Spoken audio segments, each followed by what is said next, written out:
शिक्षा विभाग के अपर मुख्य सचिव एस सिद्धार्थ ने अपना इस्तीफा दे दिया है और बात यह भी चल रही है कि वो इस साल विधानसभा का चुनाव भी लड़ने वाले हैं। आपको बता दूं कि आईएएस के तौर पे कड़क अधिकारी के तौर पे उनको जाना जाता था और अब देख लीजिए उन्होंने इस्तीफा दे दिया है, वो भी ठीक विधानसभा चुनाव से पहले। और ये बात बता रही है कि हो सकता है वो चुनाव लड़ें, सीट को लेके भी जो है वो दावेदारी पेश की जा रही है। अब कहां से चुनाव लड़ेंगे और किस पार्टी से चुनाव लड़ेंगे, सब कुछ आपको विस्तार पूर्वक बताएंगे, समझाएंगे। लेकिन उससे पहले मेरा परिचय जान लीजिए। मेरा नाम है रजत और आप जनता जंक्शन देख रहे हैं और ये वीडियो रैपिडो के द्वारा प्रायोजित है।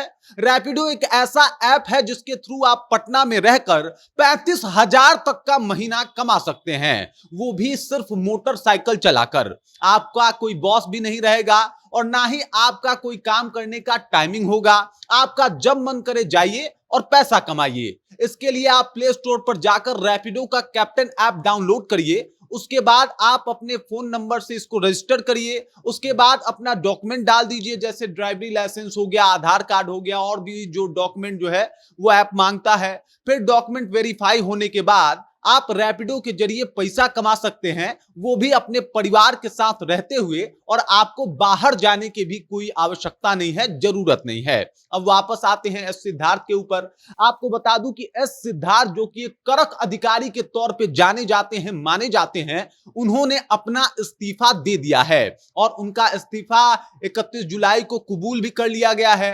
अब बात यह है कि ये जो मामला है अब मुख्यमंत्री के अंतर्गत जो है वो विचाराधीन है। मुख्यमंत्री जब चाहेंगे वो उनको सेवा से निवृत्त कर दिया जाएगा। लेकिन इससे पहले इस बात की खबर जो है वो आनी शुरू हो गई है कि एस सिद्धार्थ इसलिए इस्तीफा दे रहे हैं क्योंकि वो इस बार विधानसभा का चुनाव लड़ना चाहते हैं। आपको बता दूं ये पहली दफा नहीं हुआ है कि किसी आईएएस अधिकारी, आईपीएस अधिकारी ने अपना इस्तीफा दे दिया हो, बल्कि कई ऐसे आईएएस आईपीएस अधिकारी हैं जो चुनाव लड़ने के लिए इससे पहले भी अपना इस्तीफा दे चुके हैं। आपको बता दूं कि जैसे आनंद मिश्रा हैं, वो भी आईपीएस अधिकारी थे, उन्होंने भी अपना इस्तीफा दे दिया। इसके बाद जेपी सिंह जो कि आपको बता दूं कि एडीजी थे शिमला में, और उन्होंने भी अपना इस्तीफा दे दिया है, वो जनसुराज ज्वाइन कर चुके हैं। उसके बाद अगर बात किया जाए तो अब एस सिद्धार्थ का भी नाम जो है वो सामने आ रहा है।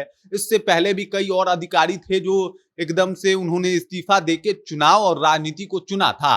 अब एस सिद्धार्थ के बारे में जान लीजिए। एक कड़क अधिकारी के तौर पे इनकी जो है वो पहचान की जाती है और कड़क अधिकारी होने के साथ साथ इनकी ईमानदार छवि जो है एकदम से जग जाहिर है। ये नीतीश कुमार के सबसे पसंदीदा ऑफिसर में से एक हैं और इसीलिए इनको शिक्षा विभाग का अपर मुख्य सचिव बनाया भी गया था। शिक्षा विभाग का अपर मुख्य सचिव रहते हुए सिद्धार्थ ने कई ऐसे काम किए जो सराहना के योग्य है और लोगों ने इनकी खूब तारीफ भी की कि भाई साहब जिस तरीके से इन्होंने स्कूल का शेड्यूल किया है वो गजब का है। और उस वक्त एस सिद्धार्थ की खूब तारीफ और वाहवाही भी हुई।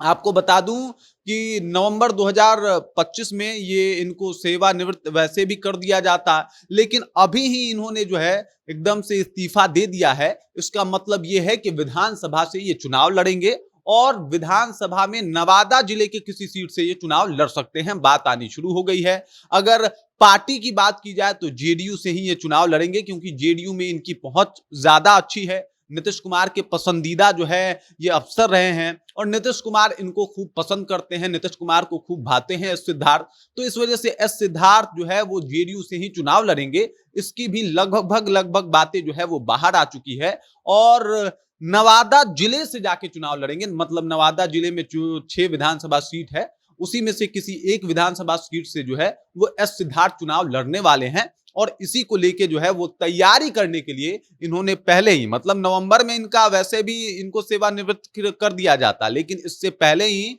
इन्होंने इस्तीफा दे दिया है। और इस्तीफा देने का कारण ही है कि भाई साहब इस बार विधानसभा के चुनाव में किसी भी तरीके से अपने आप को आगे रखना है और इस बार का चुनाव जो है वो लड़ना है। जेडीयू के टिकट पे जो है वो चुनाव लड़ेंगे, ये लगभग तय होता हुआ दिखाई दे रहा है। अब इस सिद्धार्थ के आने से चुनाव के ऊपर क्या जो है प्रभाव पड़ेगा ये तो चुनाव बताएगा, लेकिन इस सिद्धार्थ इस्तीफा दे चुके हैं। सब कुछ अब नीतीश कुमार के हाथों में है। अगर नीतीश कुमार इसकी मंजूरी दे देते हैं तब तो ठीक है, वरना उनको फिर कैट का जो है वो दरवाजा ठकठकाना पड़ेगा और उस हिसाब से इनको इस्तीफा देना पड़ेगा, और या फिर नवंबर तक इनको इंतजार करना पड़ेगा। तमाम तरीके की बातें जो है वो सामने आ रही है, लेकिन फिलहाल बड़ी खबर है इस वक्त की कि भाई इस सिद्धार्थ ने इस्तीफा दे दिया, वो भी चुनाव लड़ने के लिए। बाकी इस खबर, इस जानकारी को लेकर आप क्या सोचते हैं? आपके जहन में क्या कुछ चल रहा है? इस सिद्धार्थ की छवि आपकी नजर में कैसी है?